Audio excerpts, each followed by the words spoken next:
she sold over 200 books. Again, not bad. And I will point out, if you listen to me and you do what, again, 35 years of sales, I know what I'm talking about. And it's not that it's going to always work, but you had mentioned you've been in sales before, right? So it's really pick it up, throw it at the wall, see if it sticks. Play numbers, shell games. I mean, you just go into this crazy, oh my gosh. And so the publicity in me, and like I said, it courses through my veins, how can we get this out to everyone in the galaxy, And that's what you need to do. But now if your YA is your niche, now you have to hit up everyone in that age demographic, and how do you get a hold of them? And okay, maybe you are going to get on Snapchat, and you're going to do Instagram Live, and you're going to get a hold of the school districts, and you're going to get a hold of the YA acquisition librarians. And how do you get that? And you've got to target to that audience, because that's where the money is. Now, if those kids like what you've got coming at them, they're going to go ask mom and dad, hey, I really want this book, or my friend's been talking about this book, or whatever the case may be. That's how you sell it. And you've got, a good third to half of your recouped sales back by the time the book even comes out. You fulfill those orders and you keep going, steam ahead. Now, that is in the non-pandemic world. There's going to be a little more time probably. The fact that we can't go out and do in-person events, that is a real killer. It really is. Because again, people buy from people they've met, that they like, that they share a laugh with, that they get, that they have something in common with. But if I'm just a person over here talking to a mass of an audience out on the other side of my computer screen, I try to be as congenial as possible, but and then of course the other thing too is authors don't understand this. I don't think a lot of people understand this, that when you have an idea or whatever, oh, that's so great, and it's supporting and whatever. And as soon as you show up to the door and you're like, okay, here's my book that you said you were really interested in. Now here's the book. So it's $19.95. Okay, I'll take the 20, please. They close the door, because now you're a salesperson and you're scary, and they don't want to get duped. And they don't recall telling you, 5 months ago that they were really excited about your book. And you're standing on the doorstep going, but just 5 months ago, you told me you were going to buy my book and you supported me. And yeah, so, and that actually happened with this book from Carmen is actually an Alzheimer's book written for children through the eyes of the family dog. And one of a larger Alzheimer's group, and I won't not name who, but this lady amused Carmen on the phone for about 5-10 minutes one day. And Carmen, at the age of 86 then, had her hopes up that this person was going to pick up her book and she was going to make lots of money and it was going to be great. And then when the book came out, this person was like, who? And I was telling Carmen, I said, look, I don't want to be mean, but here's how you were perceived. Okay, first of all, this person that you miraculously got through to, which is impressive, because I mean, even Santa Claus probably wouldn't be able to get through to this person. But you were patched in on her phone. She took a 5-10 minute coffee break, looked out the window of her high rise in Chicago, and placated the sweet old 86-year-old woman who had a cute dog book. Oh, sure, this looks great. Definitely send me a copy. And of course, like I said earlier, they're willing to take the book and then totally forget you even exist. But send us a copy and that'd be great. And sure, we'd love to have you involved in whatever. And then in October, when the book was ready to go, it was who? With the dog book. And Carmen just, it was sad. It was sad. She couldn't believe, because she had connected with this person. I said, no, you didn't. And the sad part of it is now you're coming across as a salesperson, because now you have a product that you want them to buy, and all of a sudden they get real stupid. So yeah, I don't know how I got on that story, but there you go. That's one of the hard truths about selling. And yeah, so it really helps to be in person. That's I think where it was. But yeah, to be in person at these events so people know that there's a story and there's a person and a real person behind it. And you can't do that with the whole COVID monkey business. Oh my gosh, I can't wait till a vaccine is found.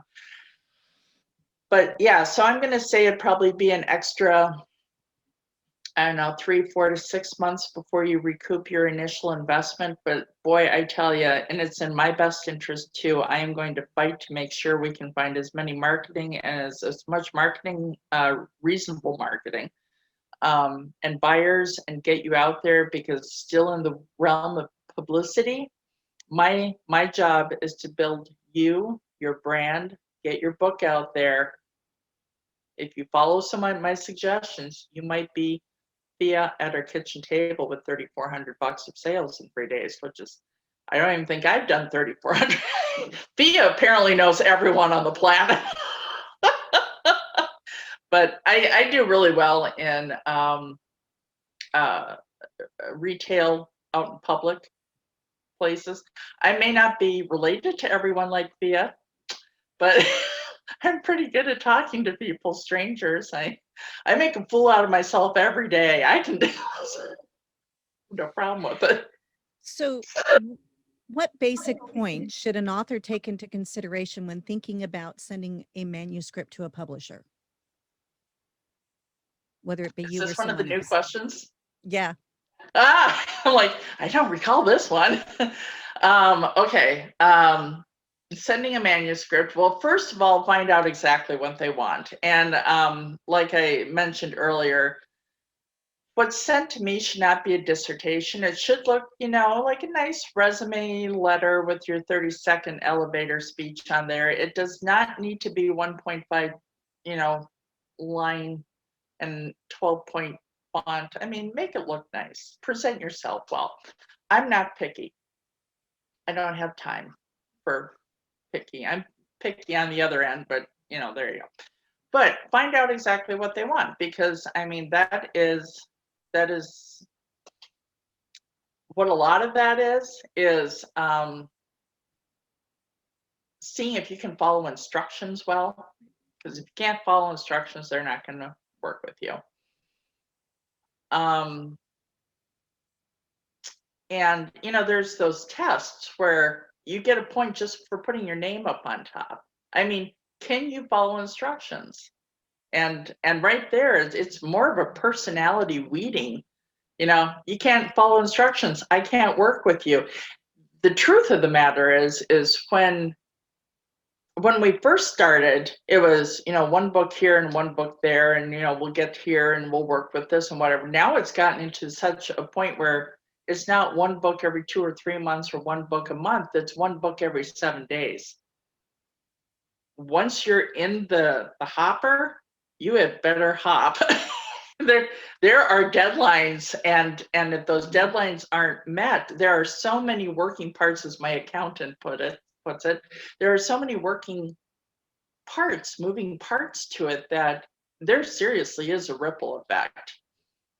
If the illustrator doesn't get something done, or the writer doesn't get something, I mean, It's holding everything along, folks. Yeah. So I think that's probably one of the biggest things. I mean, obviously there's a certain amount of respect if you can follow their directions and put something good in front of them. You don't want to put a cocktail napkin with an idea in front of someone. I mean, that's just, that's not even respectful. But I think a lot of it has to do with following instructions and being able to, can you dance, basically. Well, now that you've done all of that, you followed all the directions, you sent everything to the publisher, and the publisher says, yes, I want this. I believe in you and your work. Send me your manuscript. What are some things that a writer needs to think about, or should they think about before sending that manuscript? I think is what. Okay. Well, first of all, now this is where the pain in the butt me would come into the mix, because yes, overall it is, truly, if you write it, you author it, you create it, you hold the copyright on it. However, in today's world of we're just going to lift this, if you send it out willy-nilly to anyone, now you're just opening yourself up to, you're basically, you're bringing negligence into your responsibility of keeping your creative work. So my question to those people who'd be like, okay, now send me your entire manuscript and we're going to look at things. I'd be like, send me your contract first and we'll discuss that.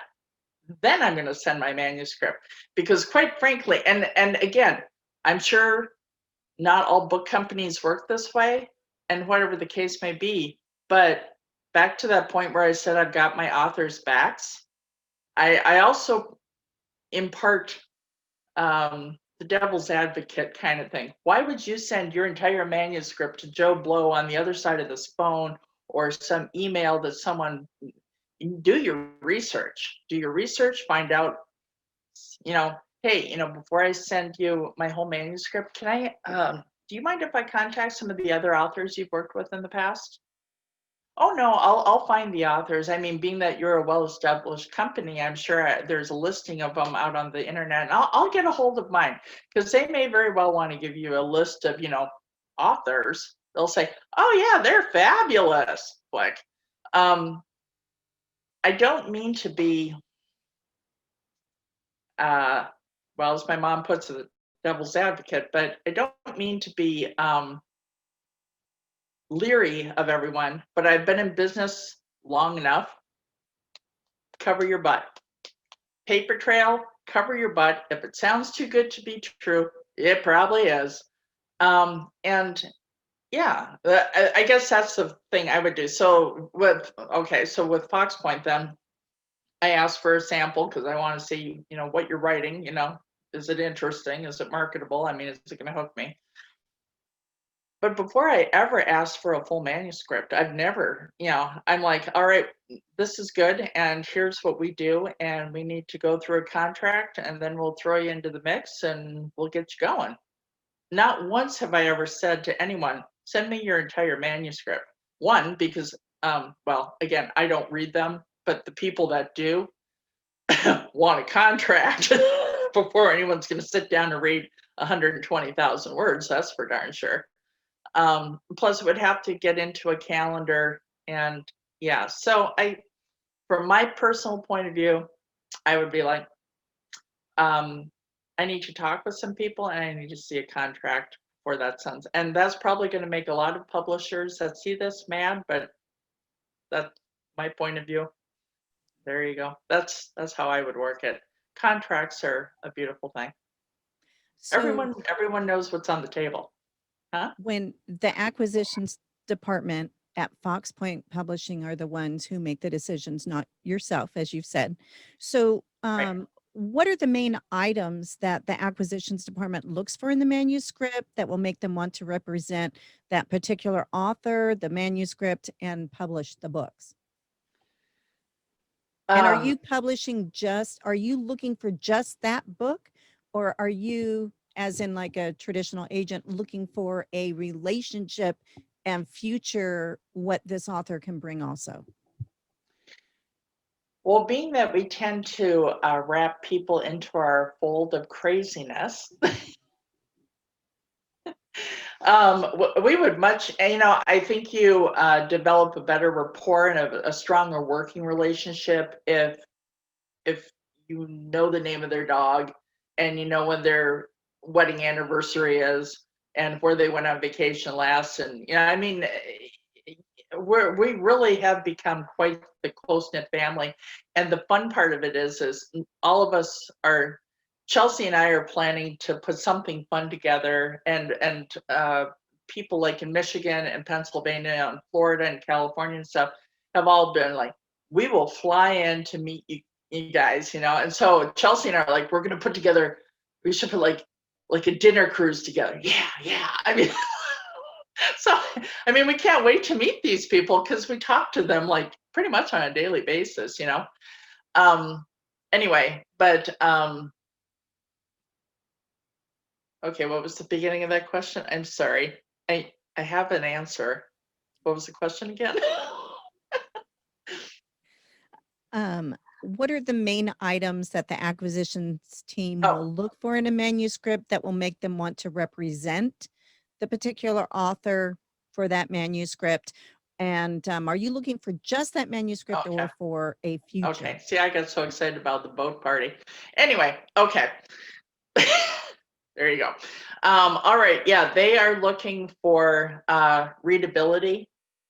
Um, I am the person. Okay, so when the emails come through, how they're presented, I guess the first I can start weeding out. You know, and I'm your grammar Nazi. That's for sure. So I mean, you have to send. It doesn't have to be like a college dissertation, but you know, you should be able to spell there, your, you know, two and two, you know, get that all right in your email and what's said and stuff. So I'm the initial weeder outer. I will admit that. But if it, you know, if the email looks good, and I don't even start on the attachment of the manuscript, I don't have the time for that. So if it passes the email thing first, then I send it off to them. They're the ones that go through everything with fine tooth comb. Um, does it hook them? Is it interesting? Do they want to learn about the characters? Or do the characters have depth? Is it put together well, or it needs helps, you know, but you know, if the person is willing to, you know, build upon it kind of thing. Um, is it is it's not, you know, something that we would not have.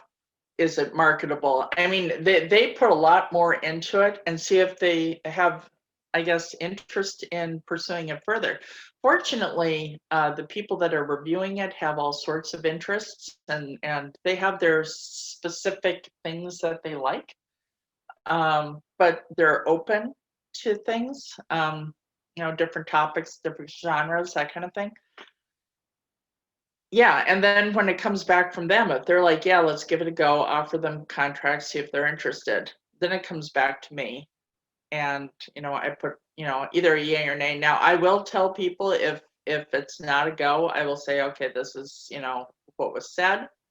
And this is, you know, and sometimes it's like, hey, if you can expand upon this or whatever, I would strongly suggest that you requery, you know, 3 or 6 or 9 months from now when you have more of it put together, et cetera. Or I'll offer a contract, or I'll say no, or whatever the case may be.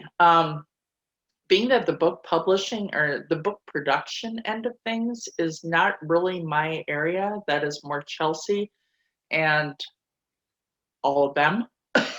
I'm just the dingbat over here trying to, you know, get in touch with extra galaxies. Hey, did you hear about this book? No, I know we don't talk the same language, but you love it. I mean, that's me. So I don't know specifically, but I know does it hook their attention? Is it well written? Is there room for improvement? And is the author willing to improve upon it? You know, that kind of a thing. So you're kind of the gatekeeper. I am. The gatekeeper. Yeah. Um, one of the things that you said that resonates with me is when you're querying agents, which I'm sure you have done in the past, it's very frustrating when you don't get any kind of a response Well, or that's you just get rude. pissed. Yes. And, Yes. you know, we get so many queries, yada, yada, yada. Okay. Anybody can put together a form letter, and a form letter is better than nothing. Yes. However, when agents take the time to say, you know, I really love your premise, I love your characterization. However, it just doesn't fit what I'm looking for because they can only do so many books a month or a Yeah. year, just like you. You Yeah. can't do everything. At least you give back some kind of a feedback to let the writer know, hey, I might have something here, but it needs this or it needs that. So at least they have an avenue to go. And again, writing a book is art. It's subjective to whoever's looking at it. So whether it's a publisher or an agent, Yeah. do not get frustrated, especially if it's been, you've gone through all the steps with your beta readers and your editors and all this stuff, and you know that you have something here, and it's not just you, it's other people telling you, because it's all our baby and we believe in our baby, which is a good thing. Exactly. But is there really, something there? It's great that you give back some kind of feedback. And also that lets you know whether this writer is going to invest what's needed, not only for this project, but future projects as well. Yeah. Yeah. And to wrap up on that last question too, yeah, I would hope that we'll have future projects from people and just keep you guys going. A lot of our authors who started with one, like Thea, started with one book. And once she got into the process, then her creative juices started going. She's like, I could probably make a whole series. I'm like, yes, you could. And same with Amanda, and you know, um, Helen already came in with 6 books when she was ready to go, but Carmen kept going with a couple additional books and such. And but again, I mean, we've already got that synergy going. I mean, we work well together. We know how we operate, how we tick, and that works. And it works so beautifully when, and it's strong. And Becca knows she can get a hold of me at like 1 in the morning because I'll be up, and Kayla can, tell me what she's having for lunch and say, by the way, I'm having trouble with this or whatever. I mean, it works well, and it's very cohesive, which I actually appreciate. It's yeah. Oh, and I was going to say too, for sometimes for people when something, I write a response back as to, well, not right now, or this what needs to be done, or maybe if this is not our thing, but you may want to check into these different routes. I mean, the mom in me, I have advice for everyone, whether you want it or not. That's awesome. Oh, So, how much authority does a writer have over his or her own work when it comes to Fox Point Publishing? well, you have quite a bit, but again, in that contract that I was pointing out, we are not a vanity. The end all comes down to the end all. What Fox Point says, especially when it comes to the book publishing, the book processing part of it, Chelsea is the end all. What Chelsea says is what's going to happen, and we can all get along, and you can understand that this is her gig, and she reads countless books on it and takes classes, and she takes this very seriously. Plus, by the way, when I get around to retiring, this is her baby, so she had better know what's going on, and she does. She is excellent at this. And one of those things, if you're going to pick up a publisher, please take our advice, because that's what we're here for. Surprisingly enough, we know what we're talking about. I know, it was crazy. And sometimes you get people who want to, and I'm like, I understand. I understand. I mean, from the author point of view, and it's your baby and whatever, you're like, but this is how I saw it. But your publisher is like, but this is how it needs to be written or explained, or the average customer is going to be like, what? And so we're coming at it too from the marketability end of it. And then, and ultimately, we're not going to slap on our logo and put it in our catalogs and push it in our marketing if it's not up to par. Back to we're picky. I mean, we have no problem with working with people. All of our authors, as far as I know, none of them are planning to firebomb my house anytime soon, so that's good. I don't think I've made any of them that mad yet. No, we really work well together. But I'm coming at it from all angles, the author, the publicist, the publisher. I get it. And so again, it goes back to having an author who is willing to take a leap of faith. I mean, I guess if it doesn't work and we were wrong, we will pay the difference to put it back to the convoluted sentence you had. But in the real big picture of it, unconvolute your sentence. You're going to have more people interested. You'll have better reviews. You'll have more buyers. I'm just putting that out there, So yeah. And like you've already talked about, Fox Point Publishing does have a contract.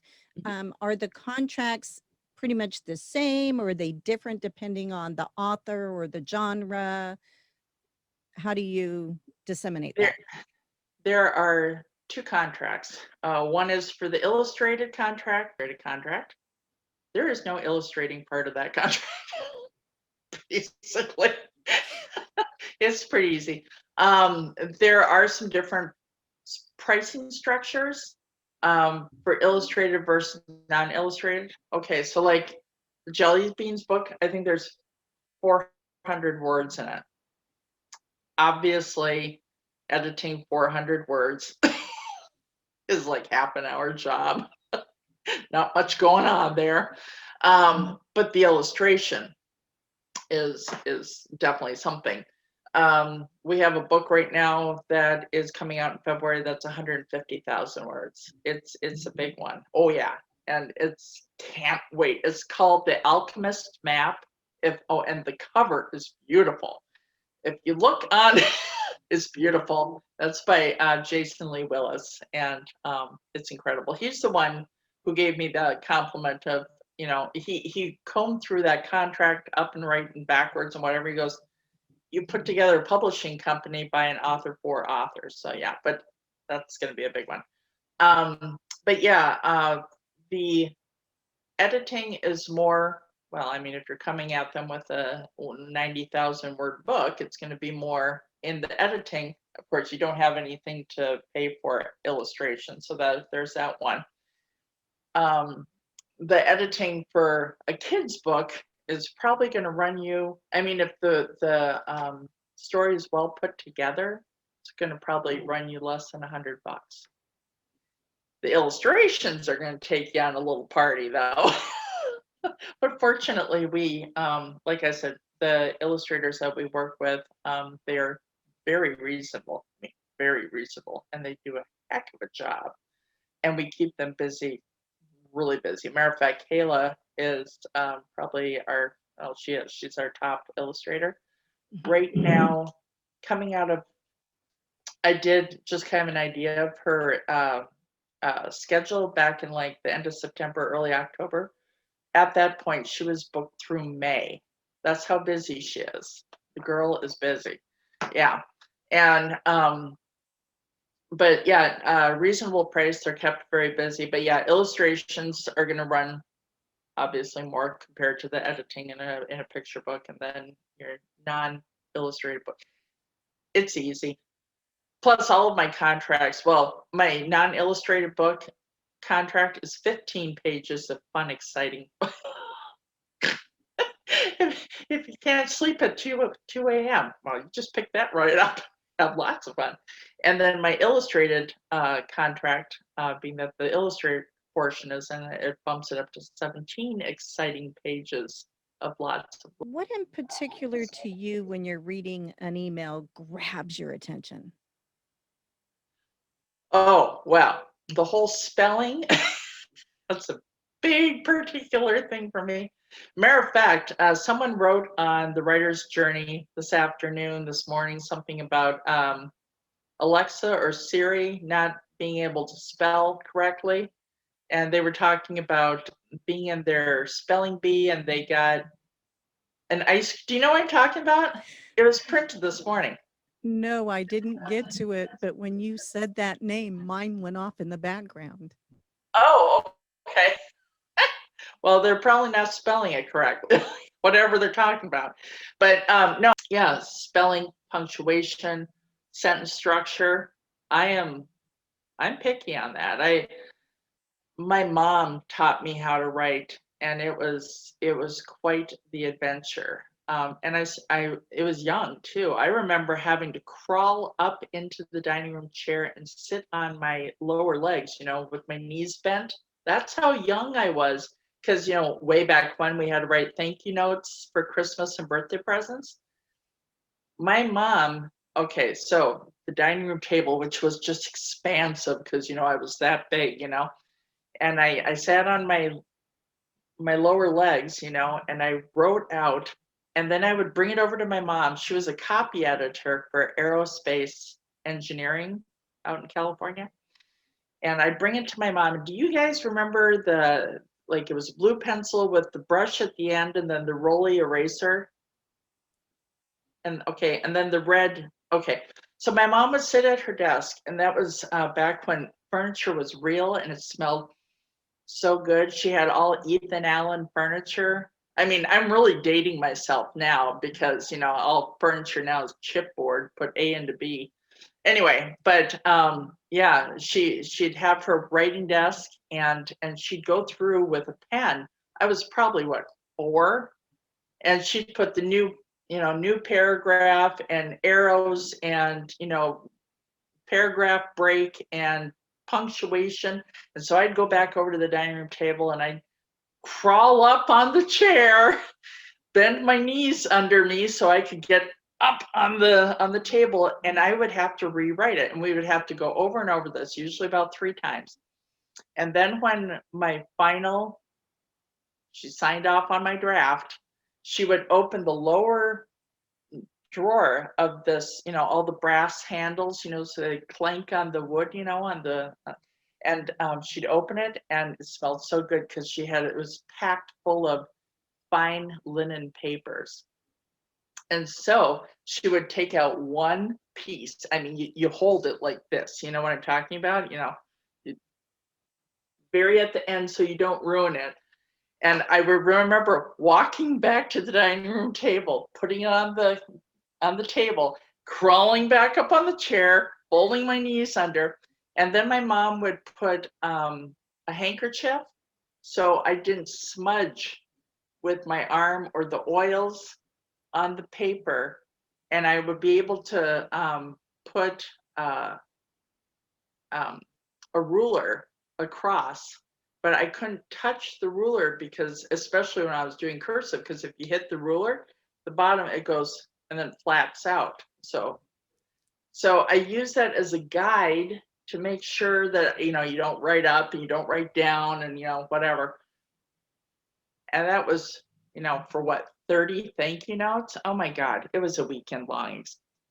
Oh my gosh. So yeah, I really put, I bet you didn't expect this explanation, but yeah, so I'm really picky when those emails come in, and I can weed someone out really darn fast as to whether it's going to happen or not. And that, I guess, is, I won't ask for a 1.5 spacing between my sentences and point, and 12 type fonts or whatever. But man, if you can't get it together on an email, you might not get through the gatekeeper. And yes, I am picky. There you go. My mom's fault. So does Fox Point Publishing include first North American rights? Do you purchase all rights, including electronic and so forth? Okay. Much like with what I do with the authors for ordering their books straight from the printer, and in my answer, I'm probably shooting myself in the foot, and I'll figure that out later down the road. But as of right now, I have the authors do all their own copyrights, and I even give them the copyright website. I'll even help them walk through on the phone how to fill out the copyright website. My goal is to print the book and do the best darn job I can and help you sell the book. And if your book turns into a Hollywood movie, I hope that we get an invitation to your premiere opening red carpet, and I'll be over on the sidelines jumping around like the mama bear that I am and hooting and hollering. Exactly. I'll be the embarrassing, oh my God, don't look at her. What did she do? Oh my gosh, I can't believe anyone let her out of her house. I mean, my gosh. Who put her on the plane out to Hollywood? She's embarrassing. Yeah, that would be me. I'm, I don't know. I'm in the business to help people.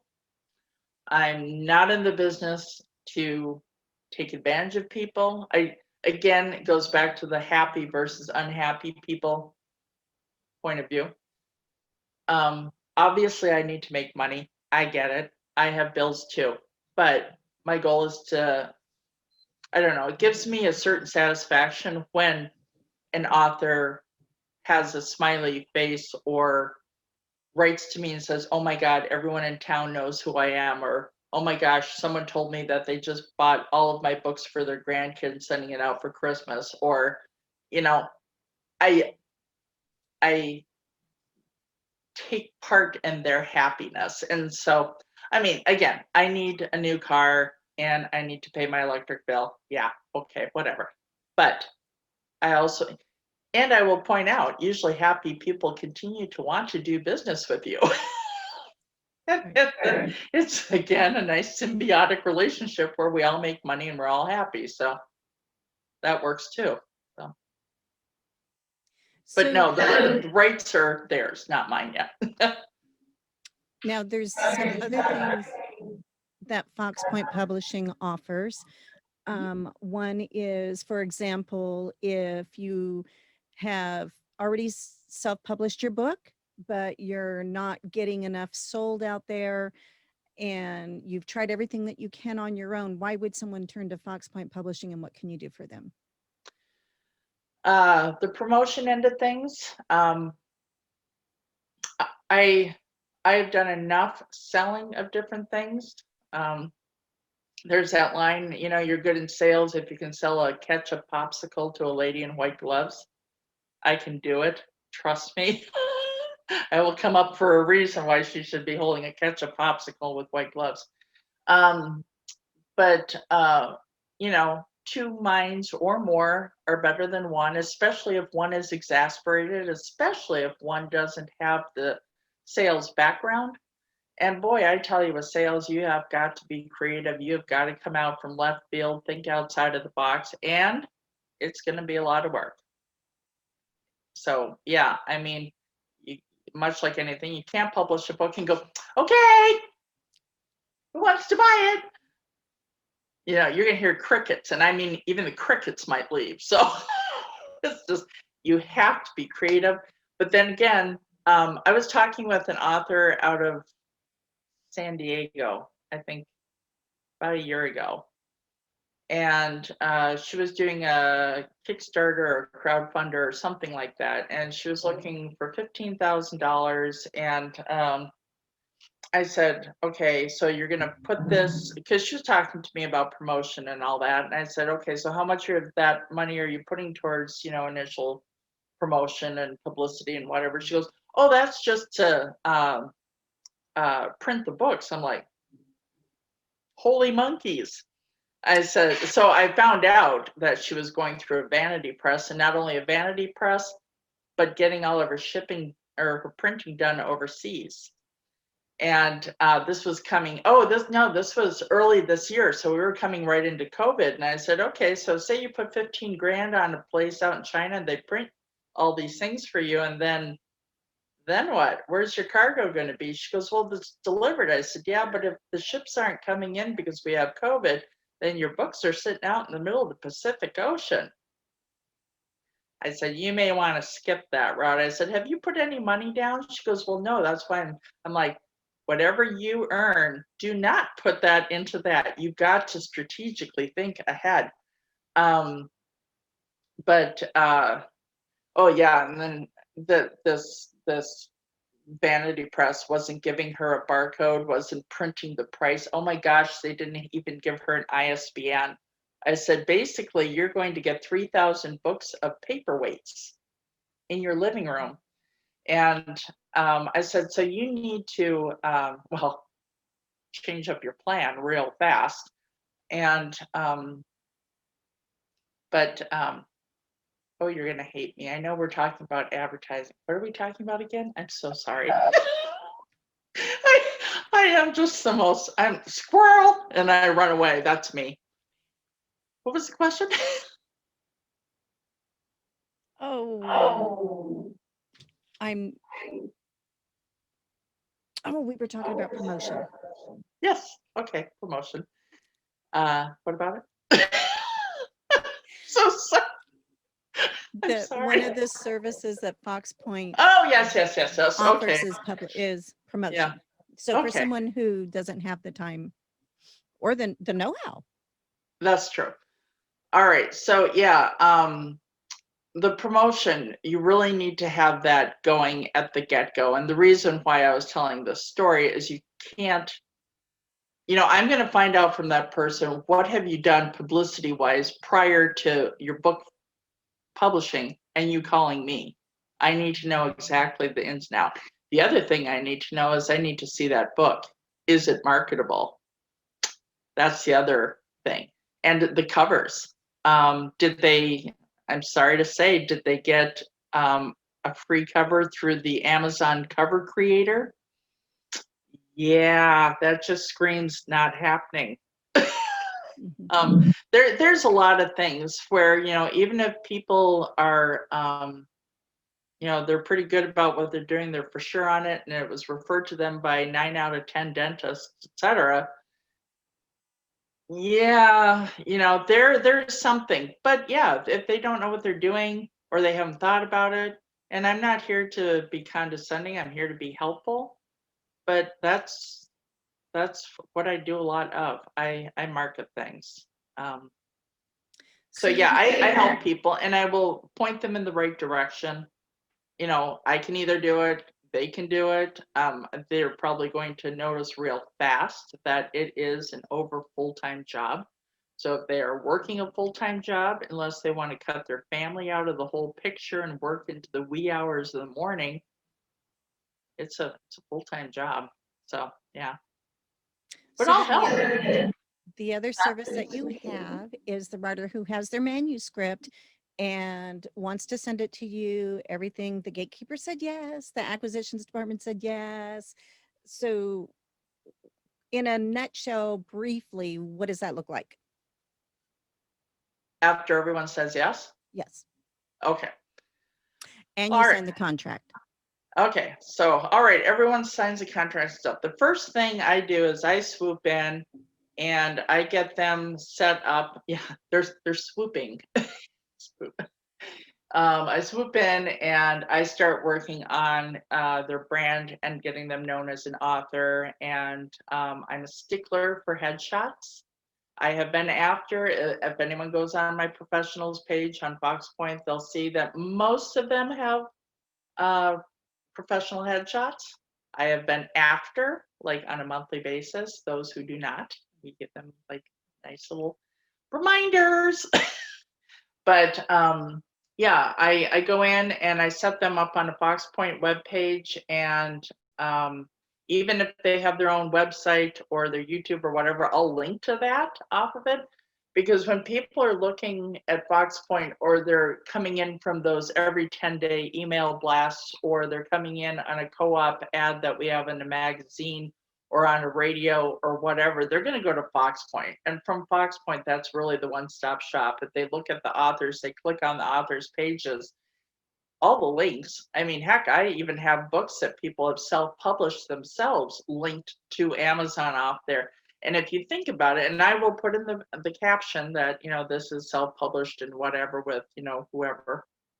But if you think about it, the search engine optimization, if they pull up the title of that book or their author's name or whatever, that just gives us more presence on search engines. So it's actually in my best interest to put as many links as humanly possible off that web page. But anyway, I set them up with a web page, get them set up on, if they're going to have, they're going to have an author email because I'm going to put that on the page. We want that separate from the personal email.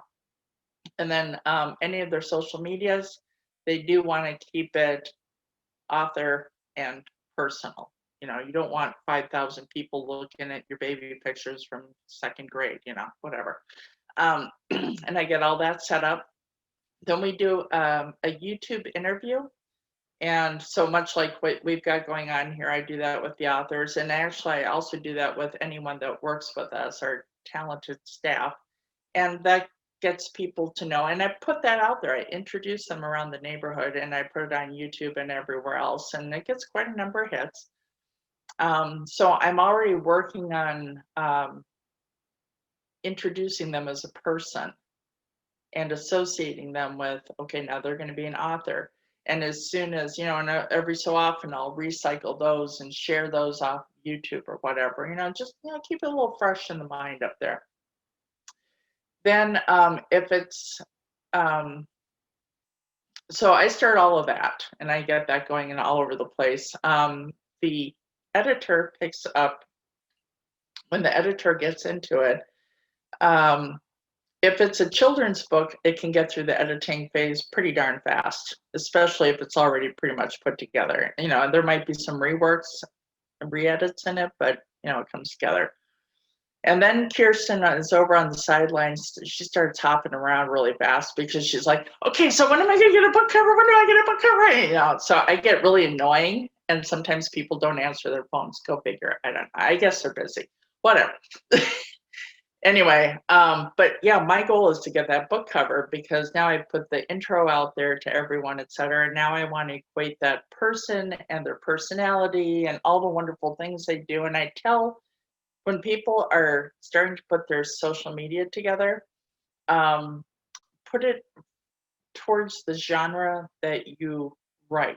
So if you write a lot of, romance, or if you write a lot of kids, or you write a whatever, you're probably not going to repost a bunch of deer hunting pictures and people having, how many beers can you drink and slam the cans against your head posts, because that doesn't go with your genre. So you're wanting to attract, so you're building those audiences while you're at it. It's when it starts with the editor, we're going to try to get the book cover as soon as possible. If it's a children's book, it gets edited, it gets storyboarded, goes in front of the illustrator, and then that's when I jump up and down looking for book covers. As soon as I get those, I usually can run with that, and I start the whole publicity. So your publicity may start, within a few weeks of signing a contract. Well, actually, it starts probably within the first week. If you look at the fact of your web page will go up and you're introduced around the neighborhood and the YouTubes, everything developing you as the author that the public sees. Once you get your book cover into the mix, and then you start getting into magazine ads and TV spots and all that kind of stuff, so I'm in the background doing a lot of monkey business, getting you ready to go.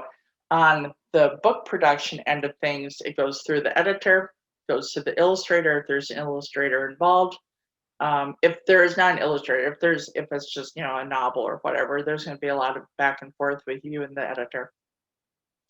And even if it's a book that is coming into us that's mostly done and has already been edited, I'm sorry to rain on your parade, but being that we're picky people, we are going to read through it, and we might, there's a book series that we've got coming through right now. She paid someone, I want to say, around $3,000 to edit, and our editors have gone through and went, oh my God, how do we tell her? And even a bookstore has told me, well, when you re-edit it, did you fix all the spelling errors? Yeah.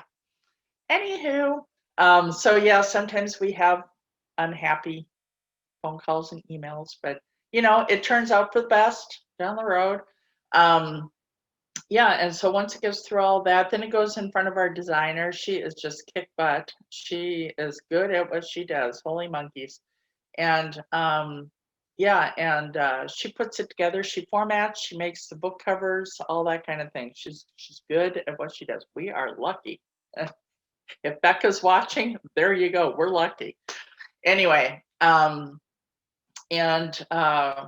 about the time it's coming either through the end of illustration or the end of editing, depending on what kind of, picture book versus fiction or nonfiction, non-picture book.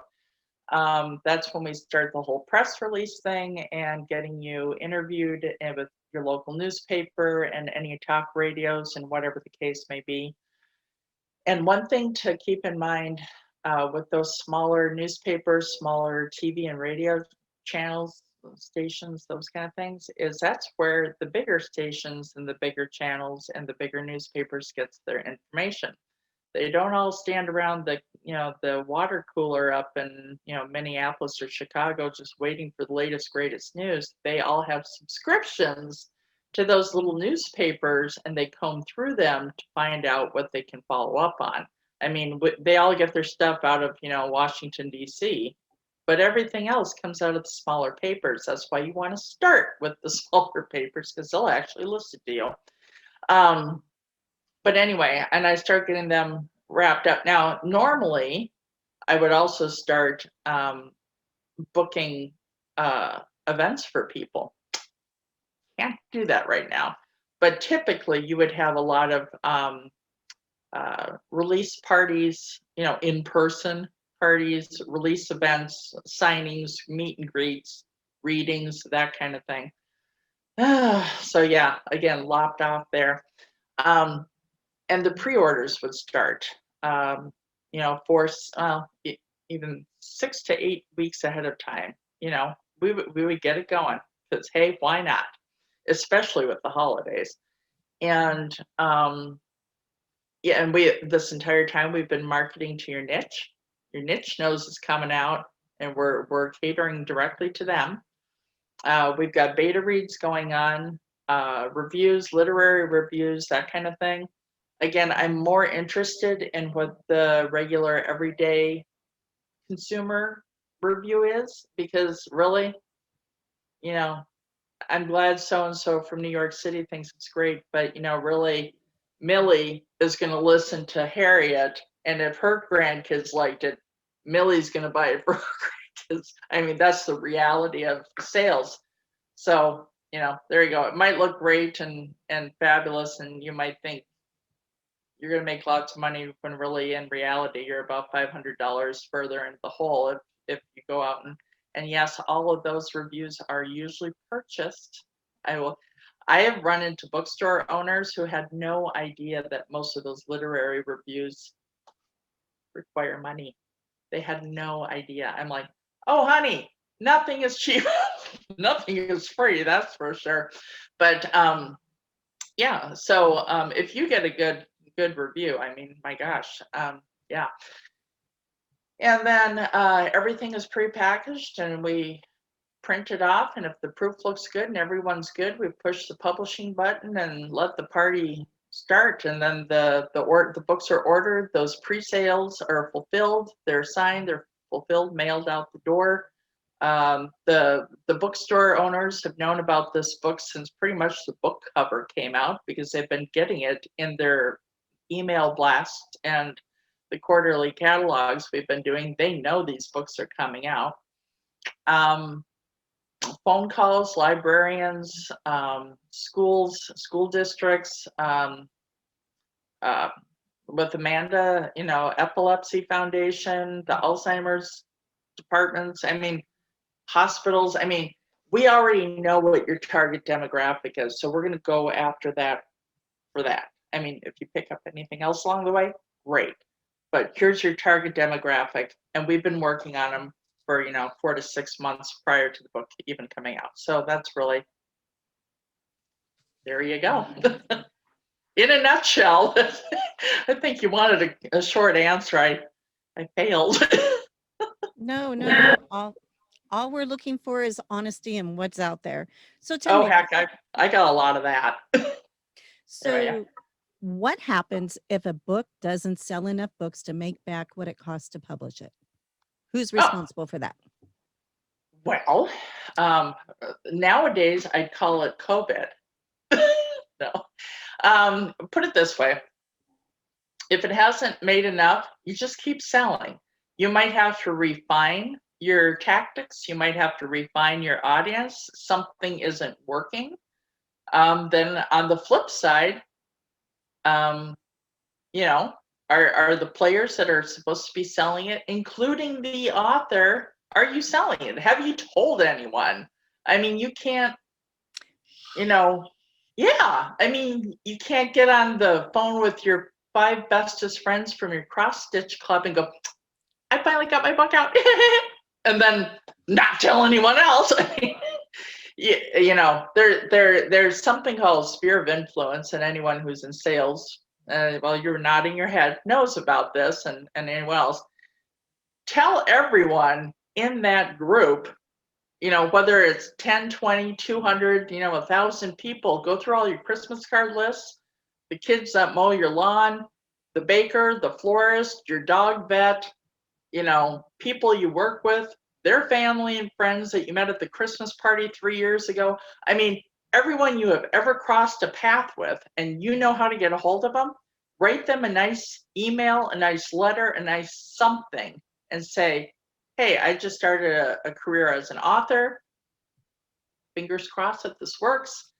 Can you do me a favor and support me? If it doesn't happen to be your genre, you can always buy a book and donate it to a school or a library or an assisted living home or a hospital. I would greatly appreciate it if that's not even your cup of tea, if you could refer me out, if it happens to come up in conversation. For where people live, you've got, if they know people in the community, if they always go get, fresh flowers every other week, or they have one of our authors, Paula, she's got a cookbook series coming out. Well, obviously she goes to the grocery store, every so often. And she took it upon herself and asked the local grocer, hey, if we maintain social distancing and masks, can I set up a table over there with these cookbooks and sell? What a beautiful place to sell a cookbook, in a grocery store. She booked a couple of times for when it comes out here in December, especially when everyone's thinking, she's got molasses cookies and mulled apple cider and stuff in this cookbook. Oh my gosh, in December in a grocery store. Oh, honey, she is going to make money hand over fist. She booked a couple of times to sit there, and the store owner's like, yeah, I'll put a couple on the shelf, sure. I mean, it can be done, but you have to get out there and you have to get past your shell and you have to talk to people. And yes, the worst they will say is no. They might even throw in some derogatory term. Just know that they might be they're not having a good day and whatever. And you just move on. You develop a hard shell. And I know there are a lot of authors who just want to write and they don't want to sell, but the sad thing of it is you're going to have to open your mouth and tell people. Even if you hire a publisher and a publicist, you're doing yourself a big favor. You tell people, an author isn't just sitting by the candlelight and writing all day, or being Hemingway and sitting by the ocean and writing, and then miraculously your book sells and yay. That might have worked then, but it doesn't work anymore. And there's a lot of authors who will take your time in the spotlight if you don't butt in and take your own spotlight. There will be other authors who will take it, and they'll take your sales, and that'll be the end of that party. So yeah, That's sad. So is there anything else you can think of that a writer or author should know about publishing, or about Pointe Publishing in particular? Well, I think this is the answer that I know I've already gone through. One, we appreciate happy people and like to work with happy people, because happy people are much happier than not happy people. Yes. Two, and I'm not saying that from experience. Actually, the experience I'm saying that from is back when I used to wait tables back when I was a teenager into my early 20s. I will never do that again, ever.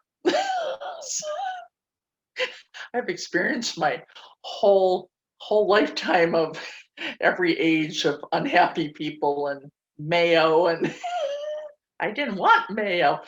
Okay, I have to say, do you remember the commercial? And I can't remember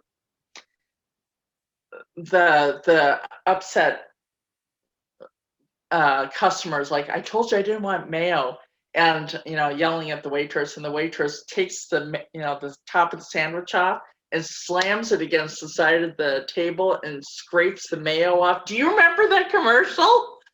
I don't know what it was for, but I'm like, and that's how I see waitressing. So no, I will never wait on another table again. Thank you very much. But so that's where I stem my it's happier to work with happy people. My nightmares of waitressing all those decades ago.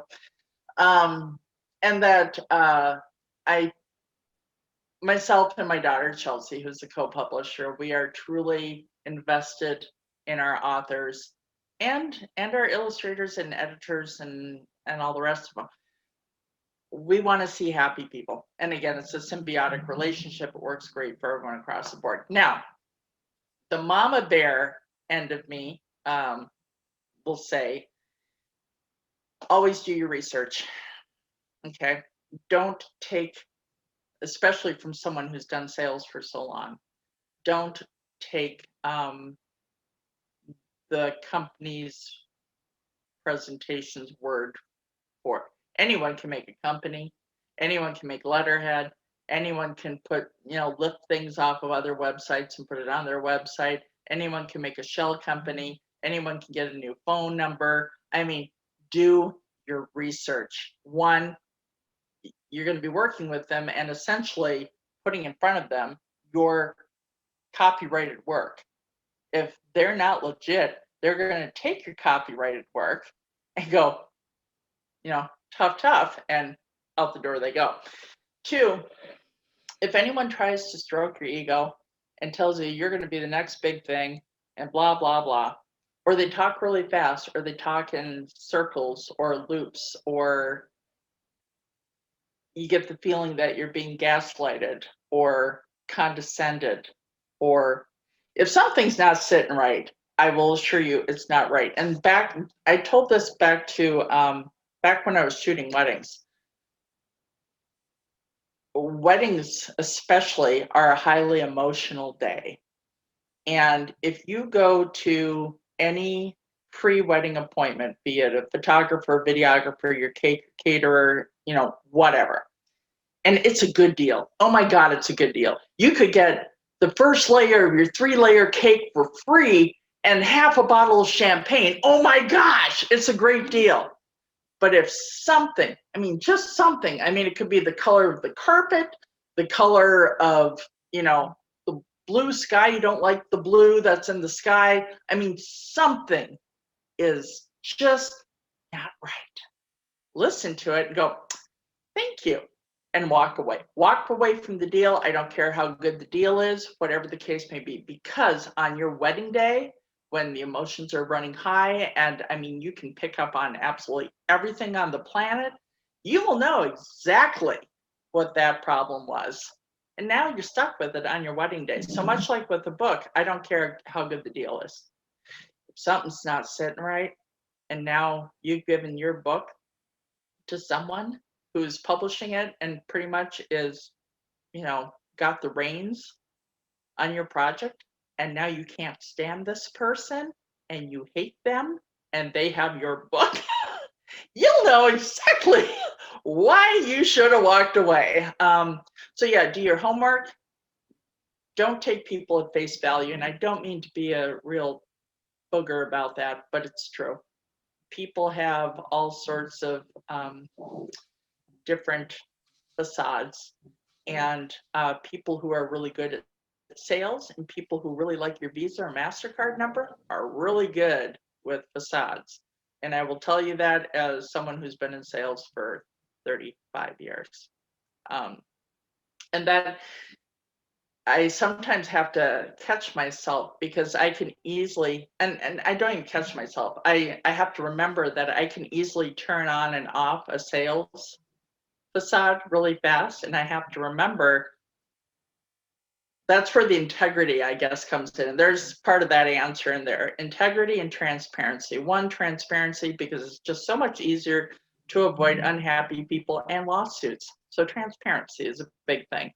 Two, the integrity. I have integrity, personal and professional integrity, and that is maintained throughout. So even though, yes, I have enough experience where I could turn into someone who's doing a scam real easily, I don't.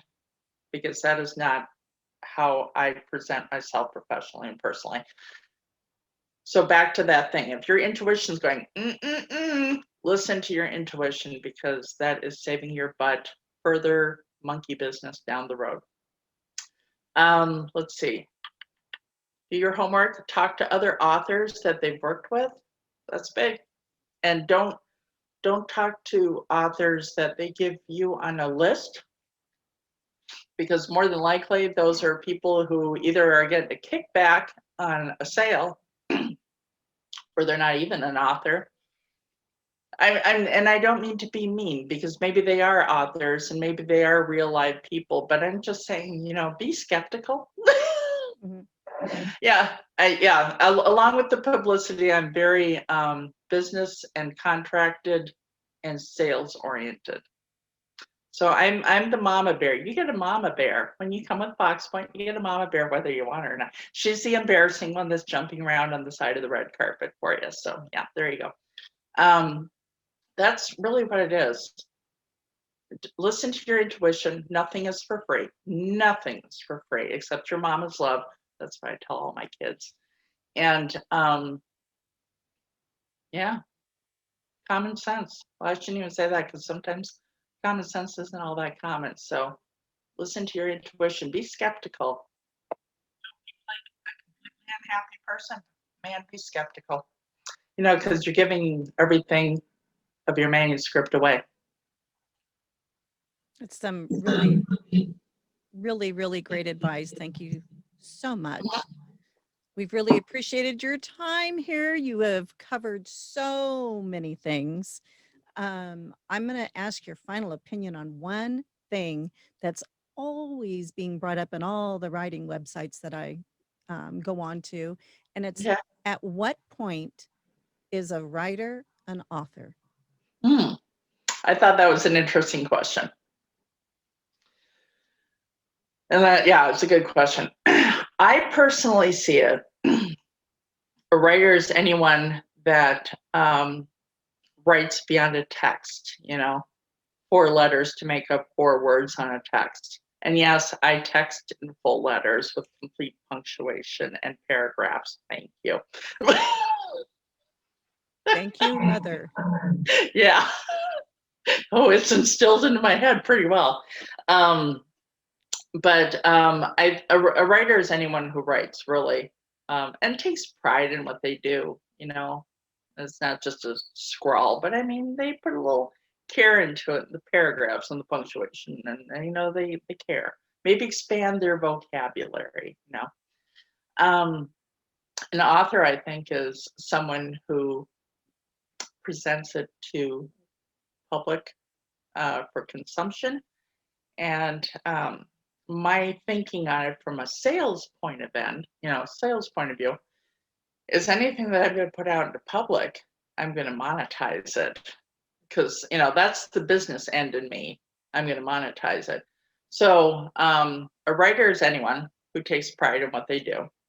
An author is anyone who puts it out there and has the spine to put it out there in front of people, because boy, the world's a fickle and sometimes mean and cruel place, but puts it out there, hopefully to reach more people than not with the satisfaction end of it. But there you go.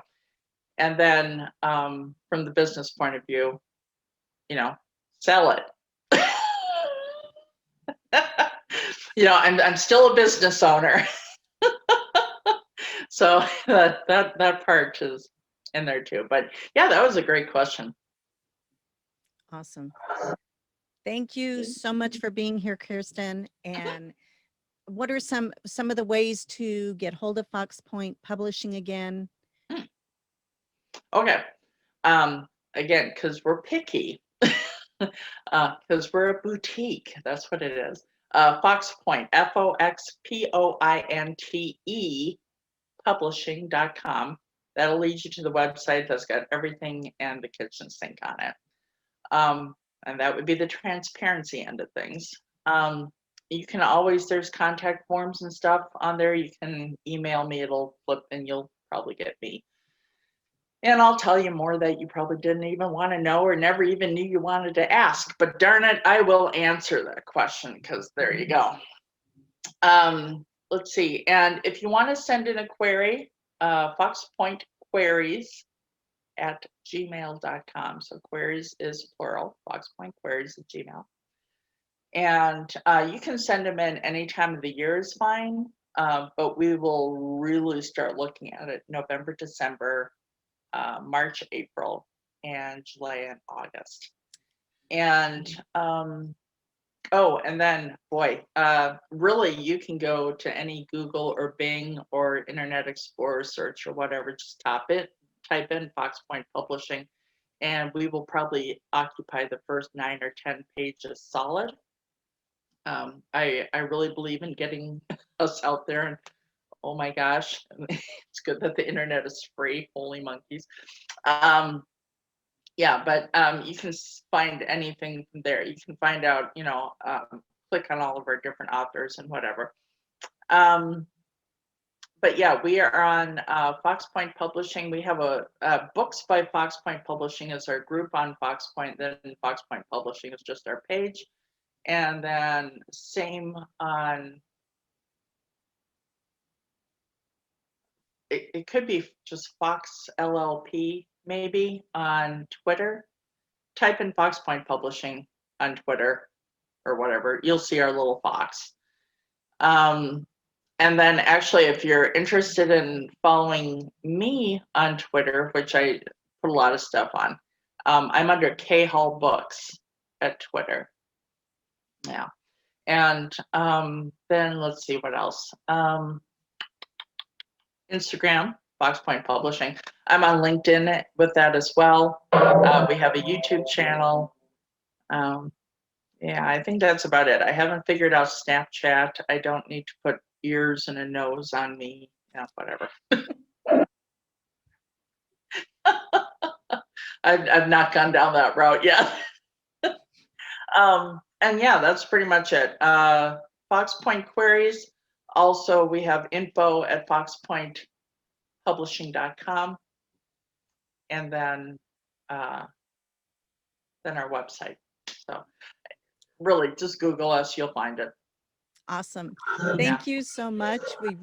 We really, really appreciate it. All of your time and all the information that you've given to us. Oh, you're certainly welcome. Thank you for listening to me. I know I carry on. I'm good at it. So do I. Oh, good. Take care. Thank you. All right. See you later. Bye.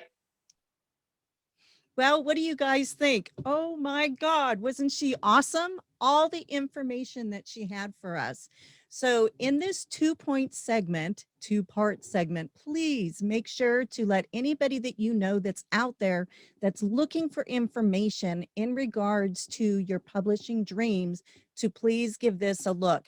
Type in the comments, let us know what you think, where you're coming from, and if you would like to query Fox Point Publishing, please do so. It sounds like a fantastic opportunity, and Kiersten was just fabulous. What do you think? Let us know. Take care, everybody, and don't forget, only you can make it a great day.